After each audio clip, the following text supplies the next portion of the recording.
എയിംസിൽ പഠിച്ച് ഒരു മിടുക്കനായ ഡോക്ടറാവുക എന്ന് പറയുന്നത് എല്ലാ വിദ്യാർത്ഥികളുടെയും ഒരു സ്വപ്നമായിരിക്കും. ആയിരക്കണക്കിന് വിദ്യാർത്ഥികളാണ് ബ്രില്യൻറ്റിലെ പരിശീലനത്തിലൂടെ എയിംസ് എന്ന ലക്ഷ്യം സാധ്യമാക്കിയത്. ഇതാ എനിക്കൊപ്പം ഇപ്പോൾ ഉള്ളത് ബ്രില്യൻറ്റിലെ ഒരു പൂർവ്വ വിദ്യാർത്ഥിയാണ്, എയിംസിൽ അഡ്മിഷൻ സാധ്യമാക്കിയ വിദ്യാർത്ഥിയാണ്. അപ്പോൾ എയിംസിലെ പഠനം പൂർത്തിയാക്കിയതിന് ശേഷം നമ്മുടെ ബ്രില്യൻറ്റ് ക്യാമ്പസ് കാണാനായിട്ട് ഒരിക്കൽ കൂടി എത്തിയിരിക്കുകയാണ് അംബിലാൽ. അല്ലേ, അംബിലാൽ എവിടെ സ്ഥലം? എൻ്റെ വീട് ആലപ്പുഴയിലാണ് അല്ലേ. അപ്പോൾ ഏത് എയിംസിലായിരുന്നു അഡ്മിഷൻ? ഞാൻ എയിംസ് ദേവഗറിലാണ് പഠിച്ചത്, ജാർഖണ്ഡിൽ. ഇപ്പോൾ കോഴ്സ് കഴിഞ്ഞു. ഇനി എന്താണ് അടുത്തത്? ഇന്റേൺഷിപ്പിനായി ട്രെയിനിങ് ഉണ്ട്. അവിടെ ഒരു വർഷത്തെ ട്രെയിനിങ് ഉണ്ട്. നമ്മൾ അതിനായി ഇന്റേൺഷിപ്പിനായിട്ട് കയറുക. സർജൻസി തന്നെ ഒരു വർഷത്തെ ട്രെയിനിങ് ഉണ്ട് അവിടുത്തെ. അത് കഴിഞ്ഞിട്ടാണ് നമുക്ക് കാര്യങ്ങളിലൊക്കെ പിജിയുടെ പ്ലാനിംഗ് ഒക്കെ ആയോ? അത് പ്ലാനിങ് ആയിക്കൊണ്ടിരിക്കുകയാണ്. ആണല്ലേ. ഓക്കെ, ബ്രില്യൻറ്റിൽ ഏത് വർഷമായിരുന്നു പഠിച്ചത്? ബ്രില്യൻറ്റിൽ ഞാൻ 2018 അല്ലേ. ഓക്കെ, എന്താണ് വീണ്ടും ക്യാമ്പസിലേക്ക് വരുമ്പോൾ ആ ഉള്ള ഒരു ഓർമ്മകളൊക്കെ എന്ന് പറയാമോ? ഭയങ്കര ഞാൻ കണ്ടു, എൻ്റെ ടീച്ചറിനെ കണ്ടു, എൻ്റെ ക്ലാസ് ടീച്ചറെയും കണ്ടായിരുന്നു, പിന്നെ കുറെ ഫാക്കൽറ്റീസിനെയും കണ്ടു. സന്തോഷമായി. അവിടുത്തെ തിരിച്ചറിഞ്ഞു. അവർക്ക് എന്നെ അറിയാൻ പറ്റി, എൻ്റെ പേരൊക്കെ അവർക്ക് ഓർമ്മയുണ്ട്. ഭയങ്കര സന്തോഷമായി. ഓക്കെ, ഇപ്പം ഞാൻ ആദ്യം പറഞ്ഞതുപോലെ ഈ എയിംസ് എന്ന് പറയുന്നത് നമ്മുടെ കുട്ടികളെ സംബന്ധിച്ച് ഒരു ഡ്രീം ആയിട്ടുള്ളൊരു സംഭവമായിരിക്കും, ഒരു ഡ്രീം ക്യാമ്പസ് ആയിരിക്കും. അപ്പോൾ എങ്ങനെയായിരുന്നു അംബിലാൽ എയിംസിലേക്ക് എത്തിയത്? ഞാൻ ഈ ബ്രില്യൻറ്റിൽ ആദ്യം വന്നപ്പോൾ എനിക്കങ്ങനെ ഇമ്പോർട്ടൻ്റ് എൻ്റെ മനസ്സിൽ എന്താ പറയുക, എനിക്ക് അത്രയ്ക്കും ഇതില്ലായിരുന്നു. ഞാൻ അത്രയ്ക്കും സീരിയസ് ആയിട്ടല്ലായിരുന്നു എടുത്തത് തുടക്കം തന്നെ. പിന്നെ എല്ലാവരും നമ്മുടെ ചുറ്റുപാട് തന്നെ എല്ലാവരും ഭയങ്കര കഷ്ടപ്പെടുന്നത് കാണുമ്പോൾ നമുക്കും തന്നെ തോന്നും നമ്മൾ ഇനി പഠിച്ചില്ലെങ്കിൽ നമുക്ക് പ്രശ്നമാകും. കൂടുമ്പോൾ നമുക്ക് തോന്നും, തന്നെ തോന്നും, നമ്മുടെ മനസ്സിനോട് നമുക്ക് തന്നെ തോന്നും ഇനി പഠിച്ചില്ലെങ്കിൽ പ്രശ്നമാകും. നമ്മുടെ ഉള്ളിൽ തന്നെ ഒരു ടെൻഷൻ ക്രിയേറ്റ് ചെയ്യും തന്നെ. അപ്പൊ നമ്മൾ ഓട്ടോമാറ്റിക്കലി അങ്ങനെ പഠിച്ചു പോകും. ഇപ്പൊ അലമ്പാൻ വന്നവരാണെങ്കിലും ശരി, അവരുടെ ഓട്ടോമാറ്റിക്കലി മനസ്സിനുള്ളിൽ തന്നെ വരും ഈ പഠിച്ചില്ലെങ്കിൽ പ്രശ്നമാകും എന്നൊരു തോന്നൽ ഉണ്ടാവുക ഉള്ളിൽ തന്നെ. സ്വയം ഒരു മോട്ടിവേഷൻ സെൽഫ് മോട്ടിവേഷൻ ഇവിടെ വന്നാൽ തന്നെ കിട്ടും. ബ്രില്യൻ പാലേ വന്നാൽ തന്നെ കിട്ടും, ഉറപ്പായിട്ടും കിട്ടും. പക്ഷെ നമ്മളും അതിൻ്റെ കൂടെ തന്നെ താൻ ബാധി ദൈവം ബാധി പോലെ നമ്മളും അതിൻ്റെ കൂടെ തന്നെ നമ്മൾ എഫേർട്ട് കൊടുക്കണം. എഫേർട്ട് എന്തായാലും മാക്സിമം കൊടുക്കണം. നമ്മൾ എഫേർട്ട് കൊടുത്താൽ തന്നെ നമുക്ക് മാക്സിമം റിസൾട്ട് എന്തായാലും കാണും. അതിന്റെ എക്സാമ്പിളാണ് ഞാൻ മാക്സിമം എഫേർട്ട് കൊടുത്തു, അതിനുള്ള റിസൾട്ട് എനിക്ക് കിട്ടി. കഷ്ടപ്പെട്ട കിട്ടും, ദൈവം കാണുന്നുണ്ടെങ്കിൽ ഉറപ്പായിട്ടും കിട്ടും. അപ്പോൾ എങ്ങനെയുണ്ട് എയിംസ് ക്യാമ്പസും അതിന്റെ അക്കാഡമിക്സും കാര്യങ്ങളൊക്കെ എന്ന് പറയാം? ക്യാമ്പസും ഞാൻ ഫസ്റ്റ് ഇയർ കയറിയ സമയത്തും അത്രയ്ക്കും ഡെവലപ്ഡ് അല്ലായിരുന്നു. കാരണം അതൊരു പുതിയ കോളേജ് ആയിരുന്നു, അതിൻ്റെതായിട്ടുള്ള ലിമിറ്റേഷൻസ് ഒക്കെ ഉണ്ട്. ഓക്കെ, അപ്പോൾ നമ്മൾ ഫസ്റ്റ് ബാച്ച് പറയുമ്പോൾ കുറച്ച് കഷ്ടപ്പെട്ടു. കാരണം ഫസ്റ്റ് ഇയർ ഞങ്ങൾ കുറെ കഷ്ടപ്പെട്ടു. എന്താ വെച്ചാൽ ഇങ്ങനെ ലാബൊക്കെ ഭയങ്കര അത്രയും ഡെവലപ്പ് ആയിട്ടില്ല. അപ്പൊ അതിനനുസരിച്ചായിട്ടുള്ള ലിമിറ്റേഷൻസും ഉണ്ടായിരുന്നു. അങ്ങനെ പിന്നെ പതുക്കെ ഡെവലപ്പ് ആയിക്കൊണ്ടിരുന്നു. ഓക്കെ, അങ്ങനെ ഡെവലപ്പായി ഇപ്പോൾ ഓൾമോസ്റ്റ് പറയുവാണെങ്കിൽ ഒരു 85% കംപ്ലീറ്റ് കഴിഞ്ഞു. ഇപ്പൊ പറഞ്ഞാൽ എല്ലാം ഡെവലപ്പ് ആയിട്ടുണ്ട്. ഇപ്പൊ ജൂനിയേഴ്സിനാണെങ്കിൽ ഇപ്പൊ വരാൻ പോകുന്ന ബാച്ചിലാണെങ്കിൽ സുഖസുന്ദരമാണ്, എല്ലാം നല്ല അടിപൊളിയാണ്, എല്ലാം ഡെവലപ്പ് ആയിട്ടുണ്ട്. ലാബ് ആണെങ്കിൽ ശരി, എക്സ്ട്രാ കരിക്കുലർ ആക്ടിവിറ്റീസ് ആണെങ്കിൽ ശരി, എല്ലാം ഉണ്ട്. ലാബ് ബാഡ്മിന്റൺ കോർട്ടുണ്ട്, പിന്നെ വോളിബോൾ കോർട്ടുണ്ട്, എല്ലാ കോർട്ടും, ഫുട്ബോൾ കോർട്ടുണ്ട്. ഫുട്ബോൾ എക്സ്ട്രാ കരിക്കുലർ എല്ലാം ഭയങ്കര സപ്പോർട്ടീവ് ആയിട്ടുള്ള കോളേജാണ്, ഭയങ്കര സപ്പോർട്ടീവ് ആണ്. ലാംഗ്വേജിന്റെ ബാരിയർ ഉണ്ട്. ഇപ്പൊ നമ്മൾ എന്താ പറയാ, ഇപ്പൊ കേരളത്തിലാണ്, ഇപ്പൊ നമ്മള് നോർത്തിലോട്ട് പോകുമ്പോൾ അവിടുത്തെ മെയിൻ ലാംഗ്വേജ് പറയുമ്പോൾ എന്തായിരിക്കും? ഹിന്ദി ആയിരിക്കും.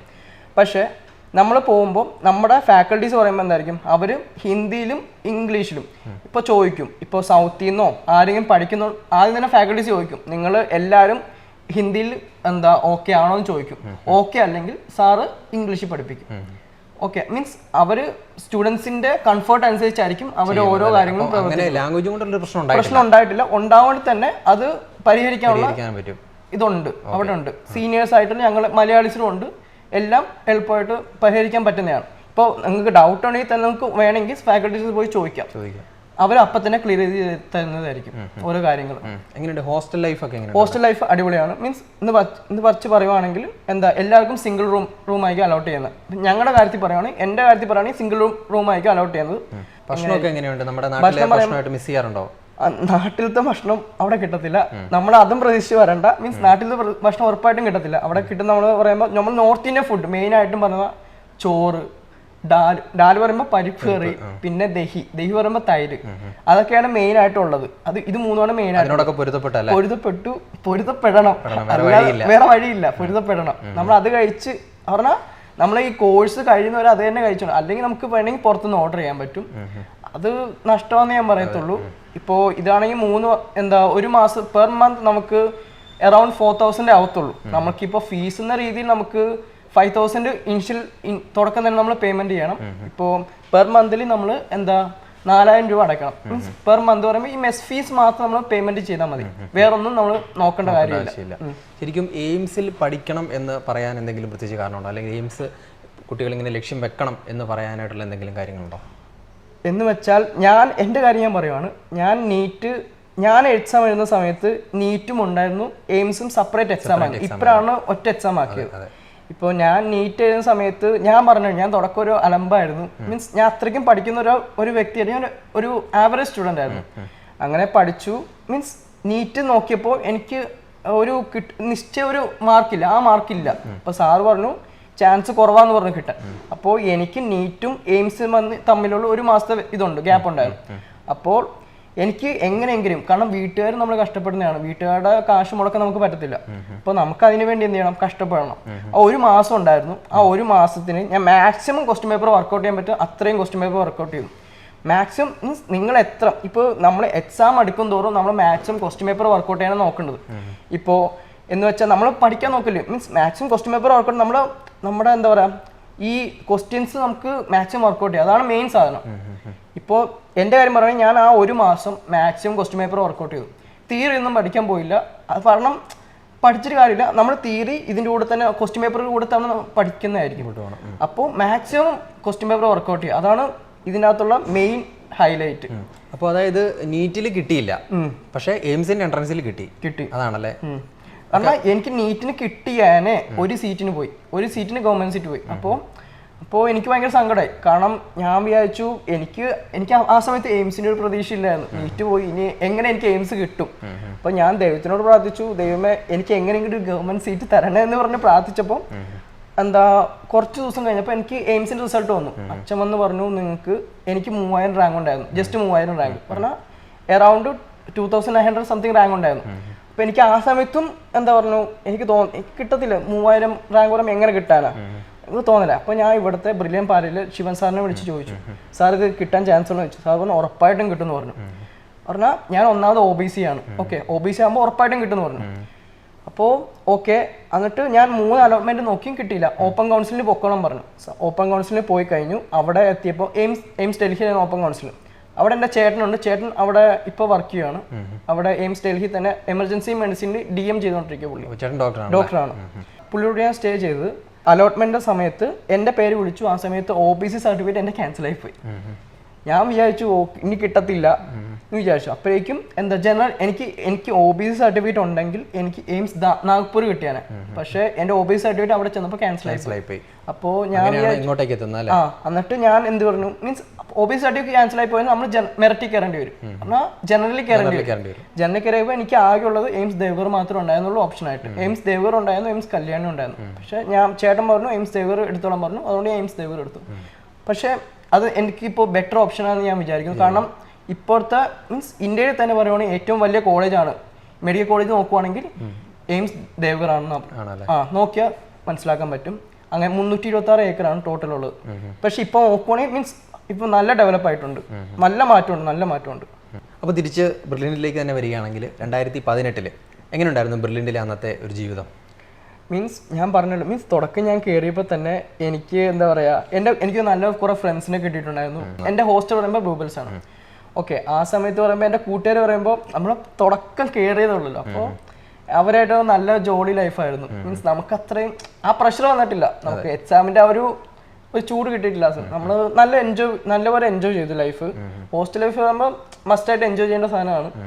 നല്ലപോലെ എൻജോയ് ചെയ്തു. അവിടെ ആയപ്പോൾ നല്ലപോലെ എൻജോയ്. പിന്നെ എനിക്ക് മാർക്ക് കുറയാൻ തുടങ്ങി. കാരണം മനസ്സിലായി ഇപ്പോൾ പഠിച്ചില്ലെങ്കിൽ പ്രശ്നമാണെന്ന് മനസ്സിലായി. അപ്പോഴേക്കും എൻ്റെ ക്ലാസ് ടീച്ചർ റോസ്മേരി ടീച്ചറായിരുന്നു. ടീച്ചർ വന്ന് എപ്പോഴും പറയും സെപ്പറേറ്റ്, മീൻസ് ഞാൻ മിസ്സിനെ പോയി കാണും, മിസ് ഞാൻ എന്ത് ചെയ്യും.